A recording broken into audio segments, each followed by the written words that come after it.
Bob straight in there on Paradigm Spin, which seems to have just hit the wall, careening around the arena. Goodness, that thing's powerful, but how easy is it to control? Another loader having issues there with one of its tracks. One of their tracks have come out. I think they've maybe got hit by Paradigm Spin. Looks like Brilliant driving control there, getting closer and closer. it's out of it now, where it was spinning on its top and could not get back onto its things from the track that was already wedged. Really easy to fight. If this fight does go to Abracadabra straight in, trying to stop Paradigm Spin. As Abracadabra goes flying underneath. Abracadabra though, there goes the shield and off from that spinning disc of Paradigm Spin. But it's not deterred at all. So attack Paradigm Spin some way, but every time you go into attack Paradigm Spin, you're at risk of hurting yourself. So more and more of that shield from Abracadabra being taken off. Once again, another piece there. Abracadabra, there's going to be nothing left but Paradigm Spin. So close to the pit, not quite flying in. Abracadabra there. Golf shot.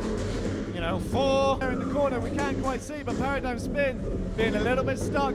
Now once again spinning out of control. Abracadabra in for an attack on Bloodshot and decided no. Paradigm Spin, that is bouncing around the arena. And I love that Paradigm has that. Like, it's just wheeling around on its spinner. There we go, all spinning up, bang! An improvement spinner, so that's the end of that weapon. Paradigm's going everywhere, really. Instant damage, instant chaos, and already this hasn't let up since the moment it started. How many times has Paradigm Spin hit the ceiling in this fight? This is ridiculous. They look to be finally out, the lights are off, so I think Paradigm Spin are out of this battle.